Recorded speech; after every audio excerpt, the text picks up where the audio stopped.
And welcome to this special edition of Profiles and Perspectives with Darswell Rogers. I'm pleased to have the new Chief Executive Officer and General Manager of the Fayetteville Public Works Commission in studio with me, Mr. Tim Bryant. And Tim, thank you so much for having joined us. My pleasure, Darswell. Thank you for having me. It's truly a delight to be here. I think that the logical place to start anytime somebody's new to town is please tell me who is Tim Bryant. Kind of give me the story. We know you're a North Carolina native, but after that, we just would love to know who you are. Sure thing. And again, I pride myself in not necessarily being completely new to Fayetteville and Cumberland County area. I am a native son of North Carolina, being from Goldsboro, where I was born and raised and grew up. Went to school at NC State University, where I received my mechanical engineering degree. And along the way, I spent a number of years in the North Carolina National Guard. Started out as a young enlisted man while still living in Goldsboro. And again, that's when my career took off in the energy industry after graduating from NC State. And from there, I moved out to Kansas City with Black & Beach Engineering Firm. And my wife and I, we essentially saw a lot more of the country by virtue of working with the engineering firm than we would have otherwise had staying here in North Carolina. And so from there, we really expanded from Kansas City and living in, I would say, Calgary, Canada, and from Canada to South Texas to Rhode Island, and ultimately transitioned to Birmingham, Alabama with Southern Company. And from there, left Birmingham, moved to South Florida, and that's where I had been for the past 15 years, leading up to now. So, but again, great to be back in North Carolina. It's kind of ironic that, again, youngest of 7 kids, again, being from Goldsboro. You're the youngest of 7? The youngest of 7. Okay.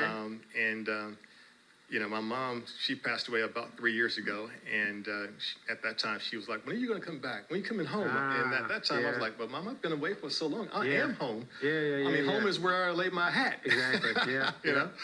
So there was never any thought of me coming back home, in air quotes. And again, when this opportunity at PWC was made aware to me, it was one of those opportunities to really look and see, really kick the tires. Because I had been away for so long. I have had the opportunity to build communities, work with a lot of great folks all over, these United States, and things kind of lined up.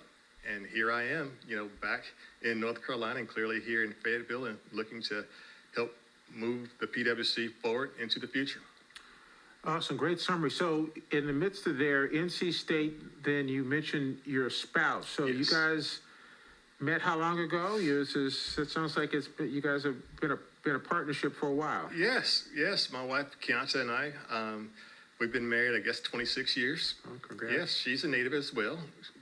She grew up in Sanford. Her parents still live in Sanford, North Carolina. I actually pastor a church over in Sanford. So again, she is a home girl as well. And but no, everything's great with that. And we have 2 awesome kids, a 30-year-old son. He lives in Tallahassee. He's a music teacher. So he's the musical talent in the family. And my daughter, Kaylin, my son is Emmanuel. And my daughter, Kaylin, she's 20 years old. And she's the visual artist in the family. She's currently attending Rhode Island School of Design in Providence, Rhode Island. Oh, and she's majoring in furniture design. So artistic furniture design is where she thinks she wants to grow her career, but she's been creating art since about the 5th grade. So we'll see where her talent takes her. Awesome. So you mentioned that mechanical engineering is where'd you start? How do you get into the electric industry? Draw the connection for me. Sure. So when I graduated NC State, I'll just take you back before I graduated NC State, right? So I mentioned about joining the National Guard while still in high school. And what really drew me to the National Guard, quite honestly, was growing up outside of Seymour Johnson Air Force Base and going to high school, middle and high school, with a lot of kids whose parents were aviators or military people in general. I had aspirations of flying aircraft. I wanted to, fly either an airplane or helicopter. So that's why I joined the Guard in high school. So along that way, I also, because of my gift, I guess it will be, in math and science in middle and high school, everyone was encouraging me, you should be an engineer. You should be an engineer. So I knew that I wanted to fly. I also had an affinity for airplanes, anything that flew, whether it was airplanes or helicopters. So I said, okay, if I'm going to fly, I also want to learn how to build these things. So that was my first idea when I went to NC State. I initially majored in aerospace engineering. And I had plans to, be an aerospace engineer working for Boeing, Lockheed, all the big names, as things would be, in the late 80s, early 90s, when it was time for me to finalize my declaration of my major. The aircraft industry was a bit challenged. So they were in the midst of layoffs and things of that sort. So at NC State, the aerospace and mechanical engineering departments are within the same department. So you really make your declaration at your junior year, because essentially we take the same courses, Core courses at the same beginning. core coursework, and really at your senior year, when you're senior design projects, and those latter courses is where you really show your path, whether aerospace or mechanical. So given the fact that aerospace was not where I wanted it to be for a career progression, I pivoted to mechanical. So after that pivot to mechanical, mechanical engineers were a jack of all trades, master of none, right, in the engineering space. So from there, after graduating NC State, my first job, quite honestly, was working with Mitsubishi in one of their computer chip testing facilities in the Research Triangle Park. And I was doing that as a facilities engineer for not quite a year.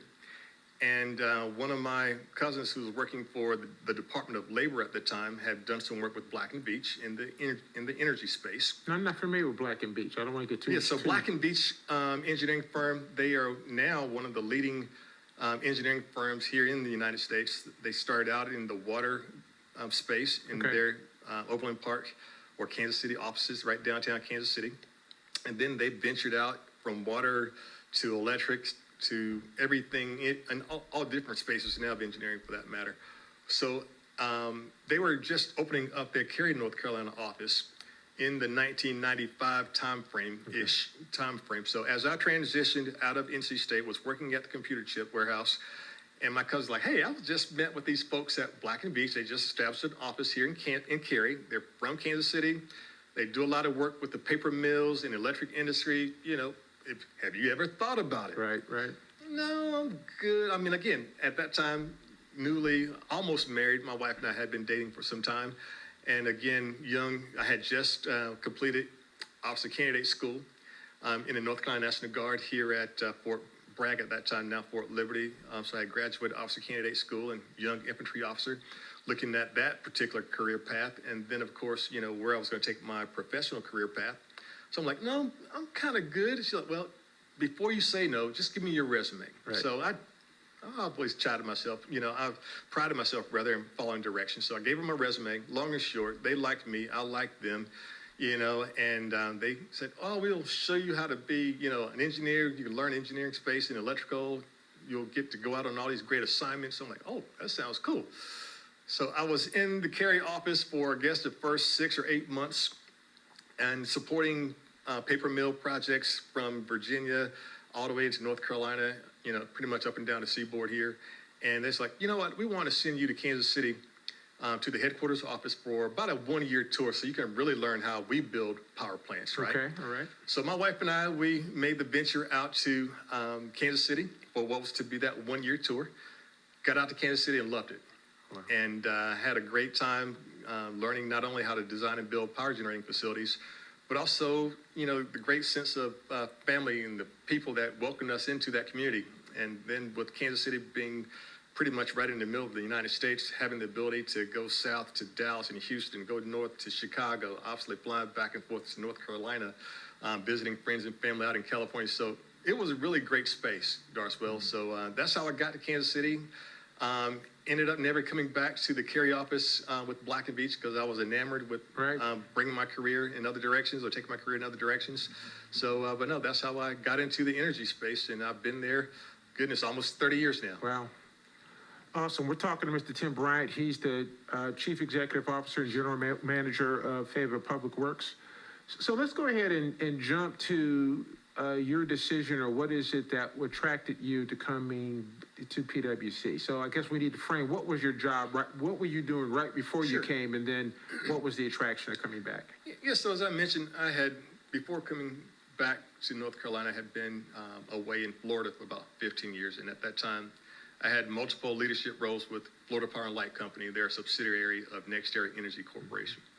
So while at FPL and NextEra, I've had multiple roles. In my last role, I was leading our external affairs and government relations team, essentially the 6 counties south of Lake Okeechobee in Florida, with the exception of Miami-Dade County. Miami-Dade, with its density, we had our own external affairs and government relations team. But I led that team for external affairs and government relations for the last couple of years. Prior to that, I was in our space of, helping to develop large-scale solar facilities throughout the state of Florida with Florida Renewable Partners, again, another subsidiary of NextEra Energy Company. And in that role, working with county-level government, city-level government throughout the more rural areas of Florida, helping to deliver large-scale solar projects for them, as well as for some of the investor-owned utilities, such as the Duke Energy Floridas, the Tampa Electric companies, various municipal companies, Orlando Utilities Commission, as well as Jacksonville Electric, among others. And I did that, again, probably about 5 years. And prior to that, I had the opportunity to lead our wind major maintenance team. So NextEra Energy, the parent company, NextEra is the largest developer operator of wind turbines or renewables in general here in the United States. And at the time, we've had, thousands upon thousands of wind turbines from California to the west to southeast Canada.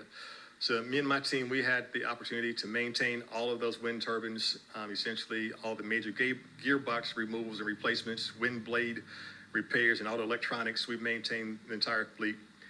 Also had the opportunity to lead our gearbox manufacturing shop in Iowa. So I spent a bit of time crisscrossing across the United States, helping to maintain our wind fleet. And prior to maintaining the wind fleet, I actually led number of our fossil generated power plants for FPL. So again, one of my claims to fame, when I first came to FPL in 2008, I helped to shut down the old Riviera Beach Energy Center. The original plant was a 1940s, 50s era steam plant. And it was going through a transition. And we demoed the old plant. I helped to shut it down. Me and my team, we left the old plant, transitioned to help build out one of the newer power plants at the time, West County Energy Center. But I was able to come back in 2012 to build the new Riviera Beach Energy Center. Okay. And again, along the way, ran a number of our other power generating facilities, but that was one of the things I was most proud of in my career, was being able to help shut down the old Riviera, but build from the ground the new Riviera Beach Energy Center. Again, it was an awesome opportunity. Led that team for a number of years before transitioning to the renewable space. So a wonderful, diverse portfolio of experiences. Yes. That's awesome. And so you're doing all of this really cool stuff, and then a headhunter comes knocking and says, hey, we got this operation up in North Carolina we'd like to talk to you about. Darswell is very much like that. The headhunter, he and I had known each other because he had some other positions in other places that he had approached me about for, I would say, a number of years. And I was like, I'm good. Right. I'm enjoying what I'm doing in South Florida. Opportunities at FPL and NextEra are abounding. Why would I go do something else? And but yes, initially he came to me about a year ago. I guess as the former CEO had transitioned out, he's like, hey, I'm on the search looking for, I'm like, I'm good. I'm fine doing what I'm doing. I'm here in South Florida at the time, leading the team, based out of Broward County in Fort Lauderdale area, but traveling all over South Florida, enjoying what I was doing with my team. And then he came back again, about maybe 5 or 6 months later, said, hey, Tim, you really should talk to Fayetteville PWC. They think you're the guy. I think you're the guy. Listen to them. If you don't want to come, that's fine, but don't make a mistake. Just give them an opportunity. Sit down with them. Hear what they have to say. You share with them, if you have any concerns, demands, etc. And if it doesn't work, that's fine. You've at least done your due diligence, right? Absolutely. So I was like, you know what? To be fair, I would do that because, you know what? You're right. I could be having regrets if I don't do it. So I will at least take the moment to talk to the commission. So I did that, talked to the commission. Clearly, I liked what they were saying. They liked what I was saying, and here we are. And so we're talking to Mr. Tim Bryant. He's the CEO and General Manager of Fayetteville Public Works Commission. So you decided to step in and take over the operation. What have been, if any, pleasant surprises since you've been here? I would say I won't call it a surprise, because as I was doing my due diligence in reviewing and researching PWC after the initial conversations, it was truly confirmation that the company is a well-run company. Our team of folks who've been, many of them have been in their roles for many years, have been doing a fantastic job, not only through the transition of leadership, but over the years. They truly have led PWC, both on the electric and the water side, to be a true gem here in Fayetteville and Cumberland County. So it wasn't necessarily a surprise, it was really confirmation. And that was another thing that made me want to come, quite honestly, is to see just how well the company had been operated. I mean, my career had been in investor-owned utilities in its entirety and or the engineering firm space, but never thinking about the municipal side of the business until, again, literally looking at PWC, looking at our operations, and then actually confirming what I saw. And as I've been on the ground now about 2 months, still amazed at all the great work we've done and the team members that we have. Now, do we have some opportunities for improvement? You bet we do. And I'm still going through that phase right now of identifying those opportunities that we have. And soon enough, I'll be making some more public, communications about what'll change. But at the end of the day, Darce, well, I'm going to change those things that require changing or need changing, but keep those other things that are working well. Because again, the company's doing great. It's really, like I said before, it's a true gem to have in the backyard here in Fayetteville and Cumberland County. So water is the part of the equation that I'm sure, I gather you maybe had something to do with water maybe at some point in your career. I seem to remember you saying something about water, but so what's your take on having to take over this whole new operation that has not necessarily been part of what you're accustomed to, and we've just seemed to have a never-ending stream of, PFAS is the one we're talking about a lot broadly. Dioxin 1,9 has been something that we have been focused on because of it being in the Cape Fear River. So just briefly, what is your perspective about the quality of water and what we're doing on the water side? And Darce, well, that's a great question, because as I consider this opportunity, that was one of the other factors that made me want to pursue this. Because to your point, I have spent the majority of my career on the electric side of the utility space. And having the opportunity to engage in water and lead our team in dealing with all the challenges related to delivering safe, clean drinking water and sewer, that is definitely an opportunity for me. And again, the team that we have in place have been making it very easy for me to slide into the role and learning more about what it means to protect our source water at the Cape Fear River Basin as well as Glenville Lake, and how we make sure that we can communicate that to the broader community, the importance of, maintaining our source water, maintaining, or having a thought process rather of what we do when it comes time to wash our dishes, wash our clothes, washing our cars, and all those things that could find their way back to our water treatment facilities. Having that different perspective and mindset, being very cognizant, if you will, of what it means to the lifeblood of everything that we do in the community. That's awesome. We're talking to Mr. Tim Bryant. He's the Chief Executive Officer of Fayetteville Public Works. So kind of we've gotten the if you will, the background out of the way. I'd love to talk at this point about the future, and I want to start by just talking about the future of energy in general. There's just a tremendous amount of conversation about carbonization. Is it even necessary? I don't want to get into the politics of it, but there's, I just got back from spending 4 days out at the the Renewable Energy Conference, 40,000 people, 1,100, exhibitors, and all they talked about was the Inflation Reduction Act and all the dollars that's in the Inflation Reduction Act to incentivize renewables. You've come from NextEra, which you pointed out is the king of renewables in the United States. So when you think about, let's talk industry in general, when you think about the industry, how quickly is this decarbonization strategy likely to happen? My experience has been, whatever estimates have tended to be wrong. They tend to look like it's moving a lot faster than people believe. But what's your basic take? And I would agree. It's definitely moving a lot faster than anyone expected to do so.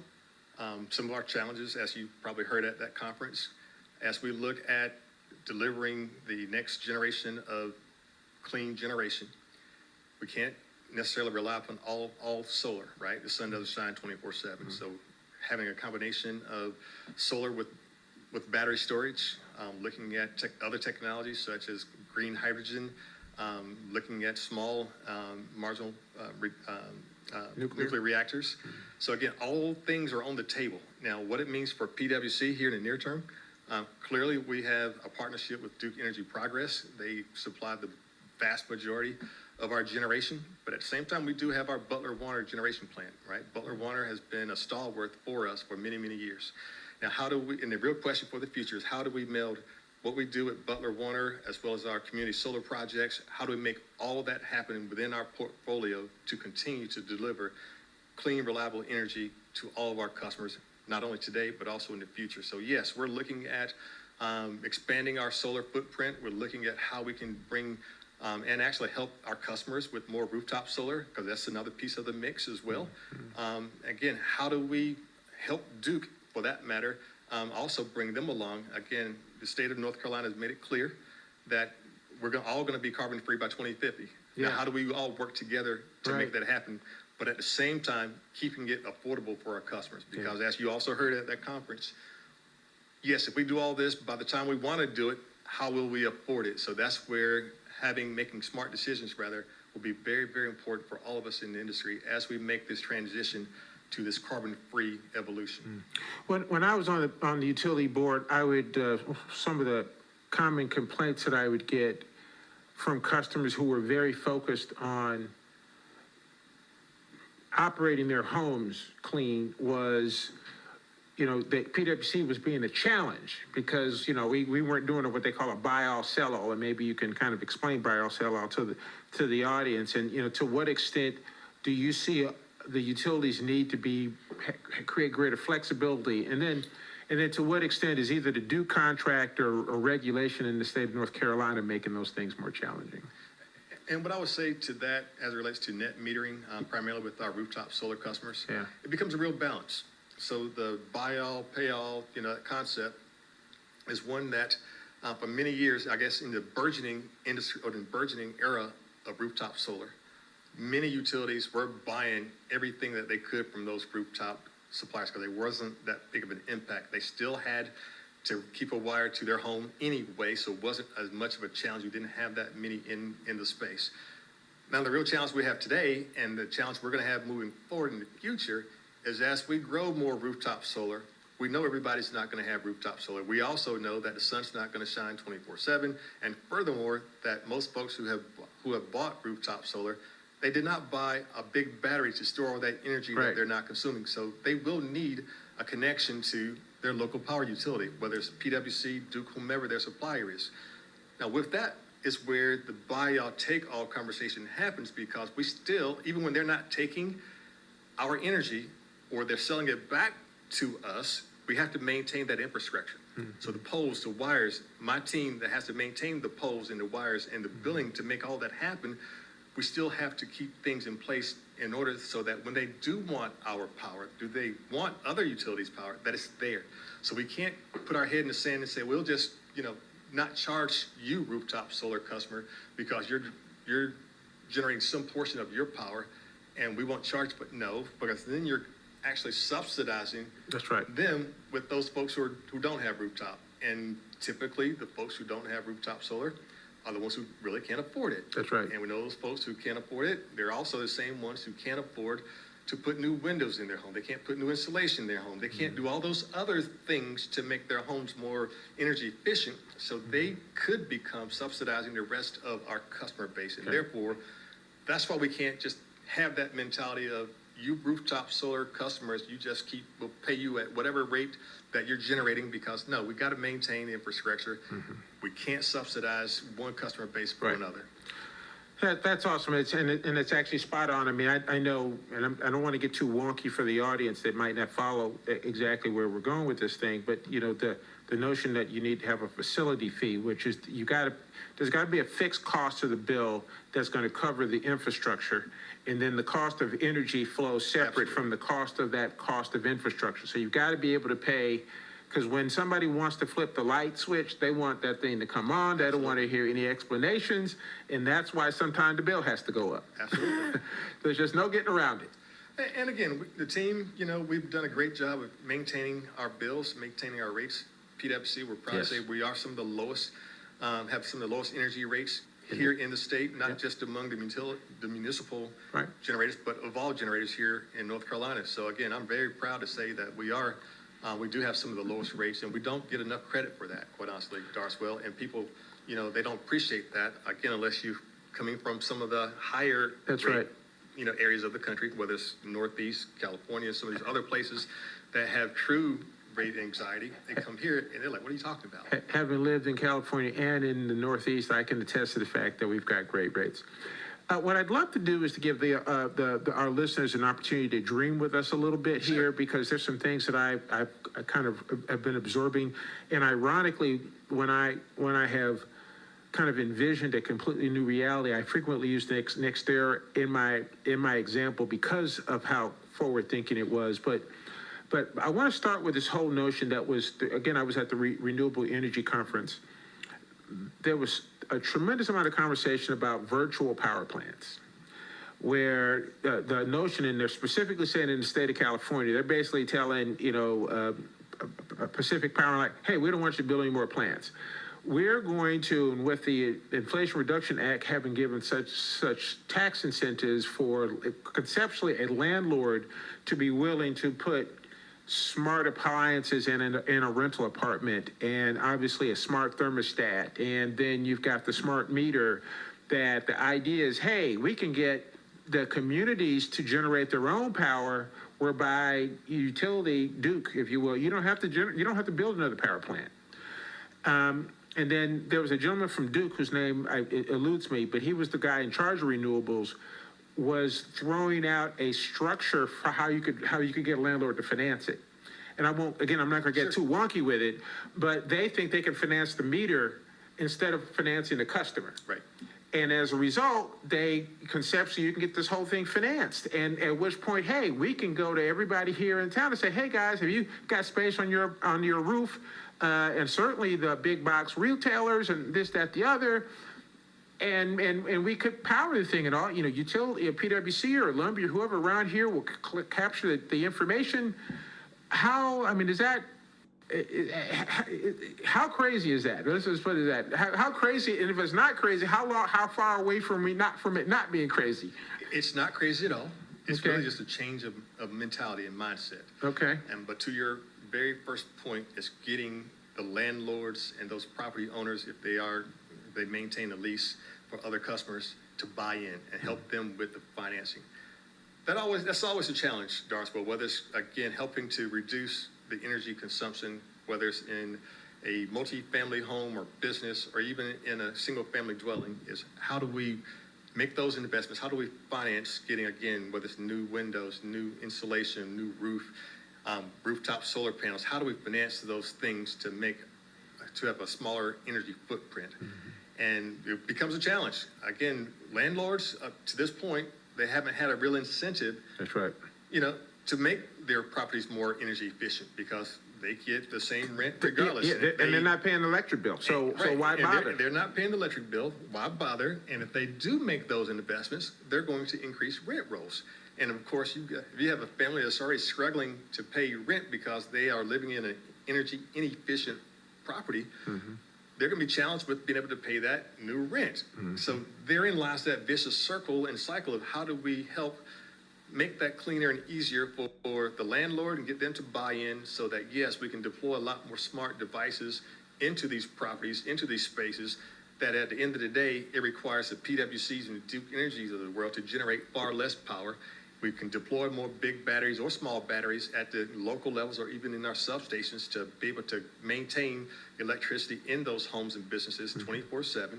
And that's truly where that virtual power plant concept comes from, is being able to deploy as many smart devices as possible, but also augmenting those with storage so that as the sun goes down, we can then inject that stored power back into the grid without having to fire up a natural gas generator. Right.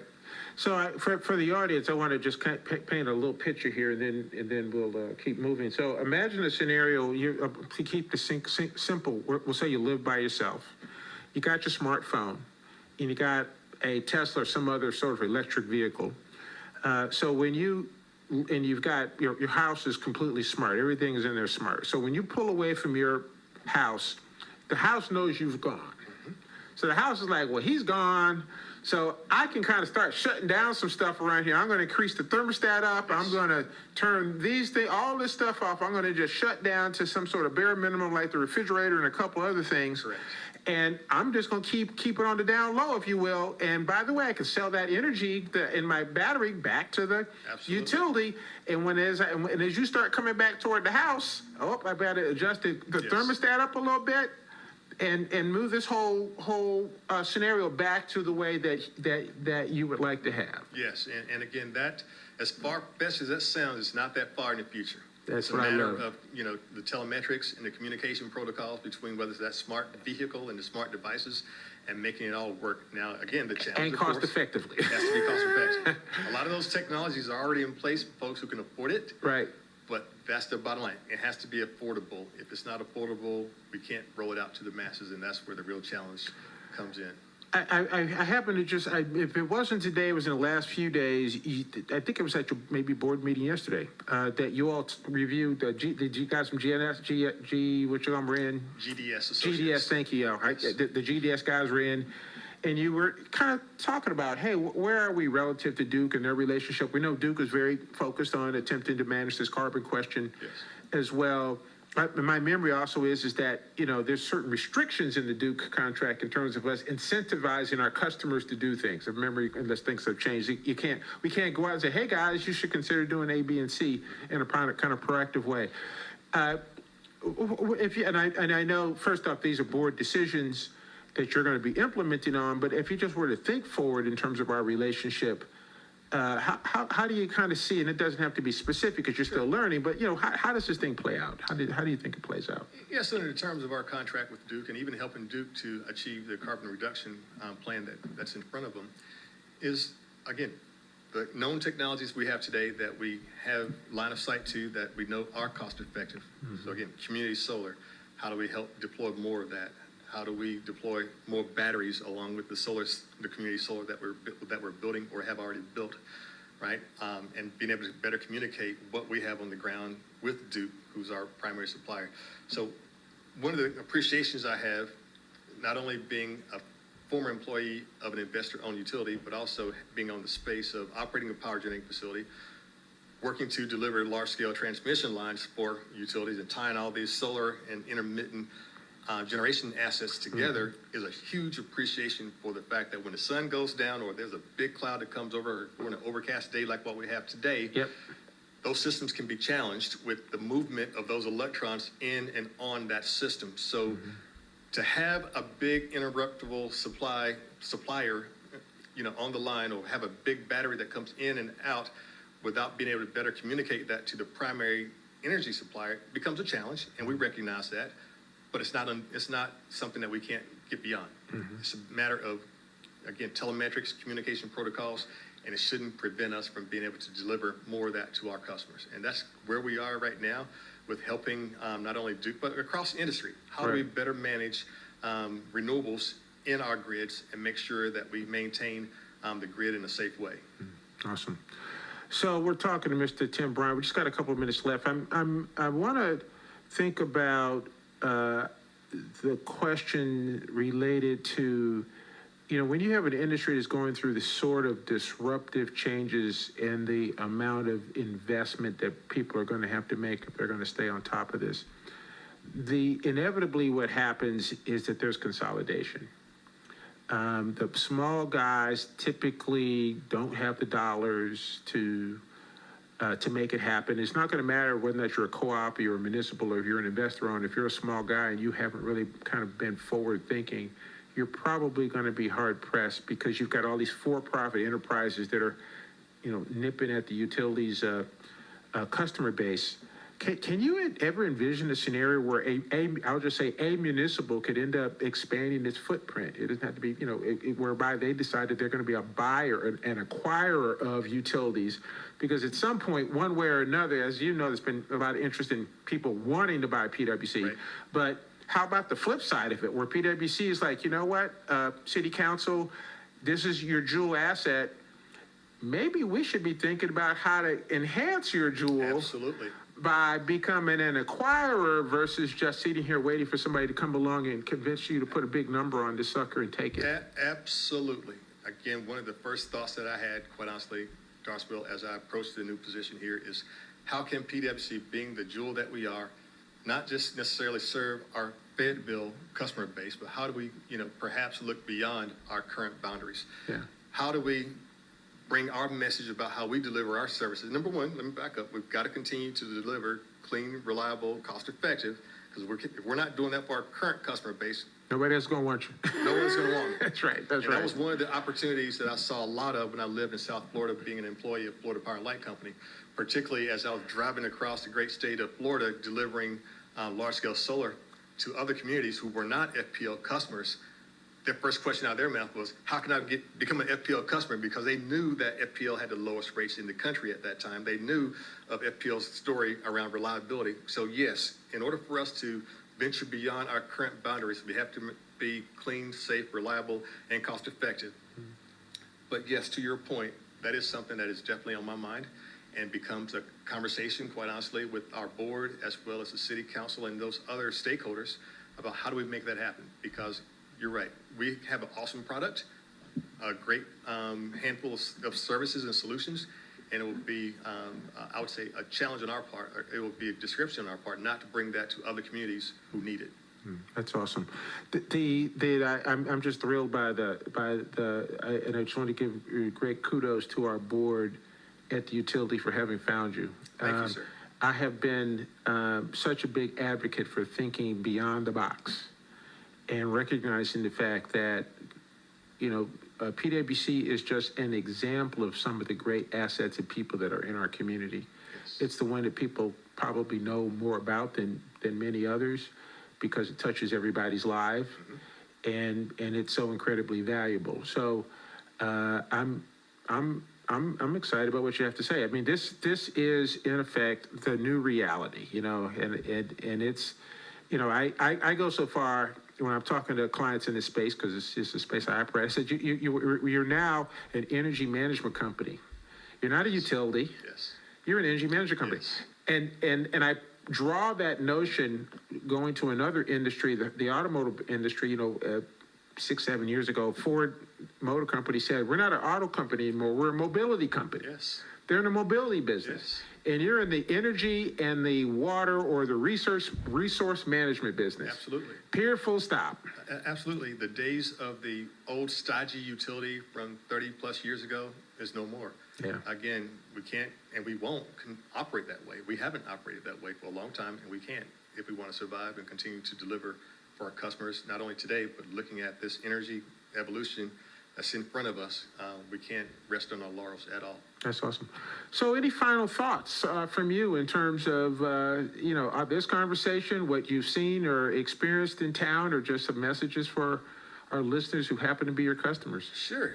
Again, I would just say, thank you, number one, for having me on the show today. It's great being here, having a dialogue with you. Obviously, great being back in North Carolina. It's been a bit surreal, quite honestly, and again, loving every minute of it. The community has been nothing but very welcoming and gracious with me as I've been transitioning from South Florida. So again, I can't thank the community as well as my team enough, because the team members back at PWC have been very, very engaging as well, and nothing short of, again, welcoming. So outside of that, again, we are still in storm season. The weather today, Ah. may make us think a little bit differently. I mean, I had a jacket on yesterday and it was cool, but keeping an eye on the tropics. We're not quite out of, harm's way yet. These hurricanes keep materializing. They were just lucky enough they're not quite coming toward us as like they have In the past, prior right? seasons, yeah. And I would say even further because, again, my last 15 years, I was in a tropical pattern, so I was only thinking about hurricanes. But here, being in Fayetteville, now let's get ready for winter. Winter storms are right around the corner, so now's the time. Winterize your homes. Get ready to do those things with your heat pumps and your other heating elements within your home. Make sure you're prepared for this upcoming season, right? So as we transition from tropical storm season, now let's get geared up for winter storm season because it's going to be upon us before we realize it. And what we don't want to have is our customers or PWC, for that matter, caught off guard, and we won't be caught off guard. And we've realized over the last few years that the peak energy usage has been winter versus summer. So we've distinctly had, the dynamics of climate have a big impact on it. Absolutely, absolutely. And again, all your listeners can go to FayPWC.com. Take a look at our About Us page. You can see all in our Storm Central page, all kinds of information and details relative to, again, whether it's tropical storms or even the winter storm preparations. Take a look at the site. And again, that's the best source of information for everything we have. Awesome. Tim Bryant, thank you so much for having come in and join me. And to my audience, you all enjoy the rest of your day and your week. You're listening to Profiles and Perspectives with Darswell Rogers.